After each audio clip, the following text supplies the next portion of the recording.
नमस्कार साथियों। स्वागत है आपका हमारे चैनल सदाबहार ज्ञान सागर में। दोस्तों, कई बार हम बहुत ज़्यादा ही अपनी लाइफ को लेकर सीरियस हो जाते हैं कि जैसे ही कुछ बुरा हुआ हो तो हम उदास हो जाते हैं, और पल भर में जब कुछ अच्छा घटित होता है तो हम खुश भी हो जाते हैं।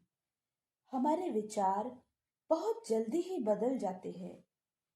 हम यह नहीं सोचते कि जो कुछ घटित हुआ है वह हमारे लिए अच्छा है या बुरा। हमारे साथ घटी घटना का भविष्य में क्या प्रभाव पड़ेगा, ये हमें खुद भी पता नहीं होता। दोस्तों, आज की हमारी यह कहानी हमें कठिन परिस्थितियों में धैर्य का महत्व सिखाएगी। हमारी कहानी का नाम है किसान का धैर्य।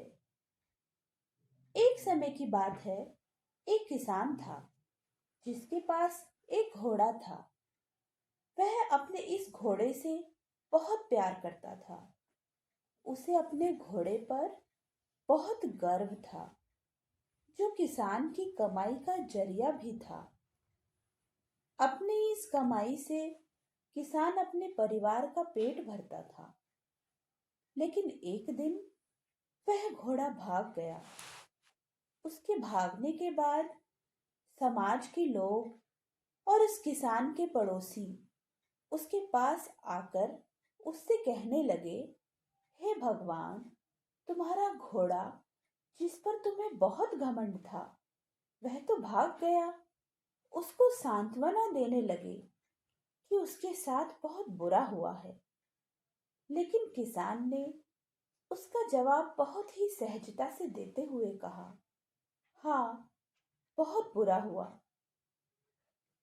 फिर अगले दिन घोड़ा वापस आ गया।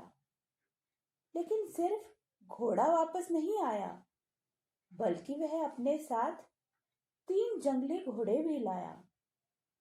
फिर उसके पड़ोसी उसके पास दौड़ते हुए आए और उस किसान से कहने लगे, आपका घोड़ा आ गया और अपने साथ 3 और घोड़े भी लाया है। यह तो बहुत अच्छी बात है। आपकी किस्मत तो बहुत अच्छी है। किसान बहुत खुश हुआ, उनकी तरफ देखा, फिर उसका जवाब बहुत ही साधारण रूप से दिया और कहा, हाँ, शायद। कुछ दिनों बाद किसान का बेटा उसी जंगली घोड़े में से किसी एक को काम के लिए उपयोगी बनाने की कोशिश कर रहा था। लेकिन इसी कोशिश के दौरान घोड़े ने उसे जमीन पर पटक दिया और किसान के बेटे का पैर पूरी तरह से टूट गया। उसके पड़ोसी उससे कहने लगे, उस पागल घोड़े ने देखो तुम्हारे बेटे के साथ क्या किया, उसका पैर तोड़ दिया। यह तो बहुत बुरा हुआ। किसान दुखी हुआ और फिर से उसी तरह जवाब दिया और कहा, हाँ, शायद मेरे बेटे के साथ गलत हुआ।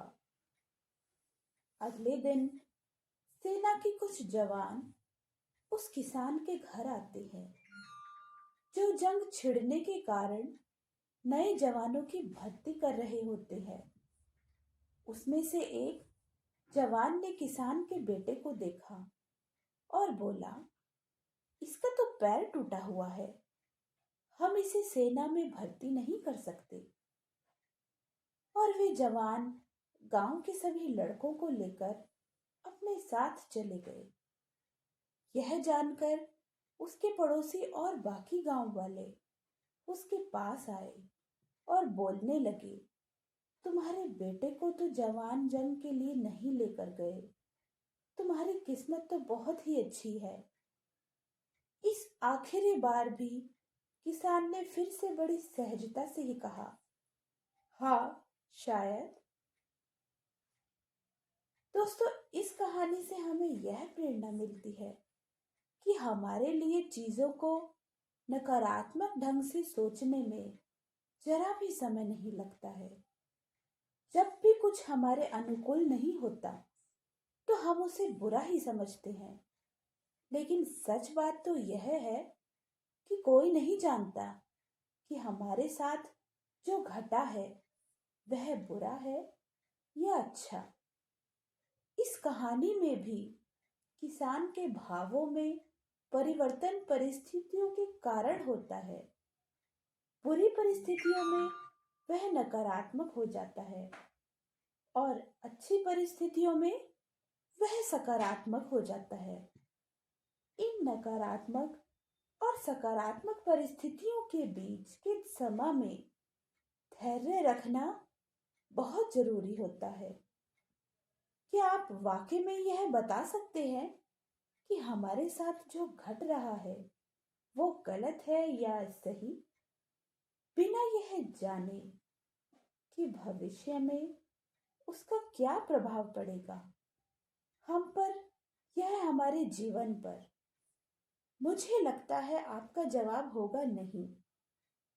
हमारे समाज में, हमारे देश में ऐसे बहुत से महान लोग हैं जो अपने जीवन में असफल हुए, हारे, अनेक बड़ी बड़ी बीमारियों से लड़े, किंतु उन्होंने कभी भी अपना धैर्य नहीं खोया और ना ही हार मानी।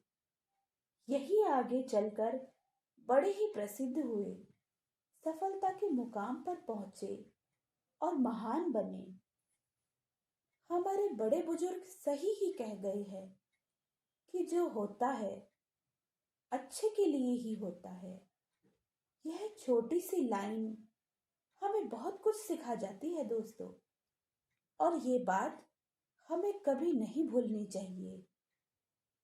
हमेशा कोशिश करते रहो, जीवन के पथ पर निरंतर आगे बढ़ते चलो।